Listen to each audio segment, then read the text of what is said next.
आइए साहब, एक और मज़ाहिया खाका। एक साहब की माचिस की कंपनी को आग लग गई, यानी आग बहुत तेज थी साहब। कुछ देर में फायर इंजन आ गया, लेकिन फायर इंजन वाले आकर तकरीबन 200 फीट के फासले पर रुक गए, क्योंकि आग इतनी तेज थी कि ये लोग करीब ही नहीं जा सकते थे। खैर साहब, कुछ देर इंतज़ार किया। कंपनी के जो मालिक थे वो बहुत परेशान होकर एक और फायर इंजन को फ़ोन किया। ये फायर इंजन एक बड़े मियाँ का अपना ज़ाती फायर इंजन था। इस फायर इंजन का ये आलम, कलर उखड़ा हुआ है, आईने फूटे हुए हैं, एक एक टायर में तकरीबन 4-4 गैटर, यानी जब रोड पर निकलता तो इसकी घंटी बजाने की ज़रूरत नहीं पड़ती थी, खुद ही उछक लेते आते थे तो ऑटोमेटिक घंटी बज जाती थी। खैर साहब, ये फायर इंजन बहुत ही तेज़ी के साथ आया और कंपनी में दाखिल हो गया। लोग देखकर परेशान हो गए कि भाई ये फायर इंजन जो है 200 फीट के फासले पर रुका हुआ है और ये फायर इंजन है कि अंदर ही घुस गया कंपनी के। खैर साहब, इसमें से बड़े मियाँ उतरे और इनका अमला उतरा, बहुत ही फुर्ती के साथ आग पर काबू पा लिया गया।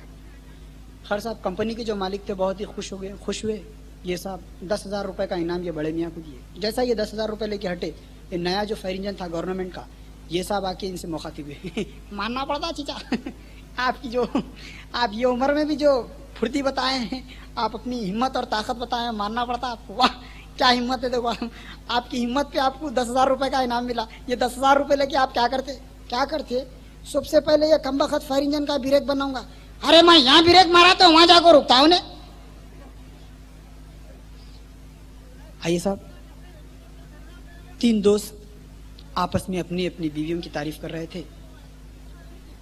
सबसे पहले दोस्त ने कहा, उस्ताद ईमान से बोल रहा हूँ, मेरी बीवी क्या गरम गरम खाना खिलाती, मैं बयान नहीं कर सकता।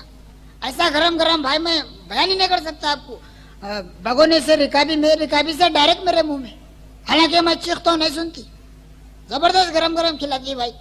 दूसरे साहब बोले, कोई खास बात नहीं है, मेरी बीवी तो इससे गरम खिलाती भाई, भगोने से डायरेक्ट मेरे मुंह में, हालांकि चीखता हूँ भी नहीं सुनती, समझिए, बहुत गरम गरम खिलाती, इससे गरम तो कोई भी नहीं खिला सकते। एक और साहब बोले, ये कोई खास बात नहीं है, मेरी बीवी तो इससे गरम गरम खाना खिलाती, चावल मेरे मुंह में डाल देती, पानी पिला देती, ले जाकर स्टोव पे बिठा देती,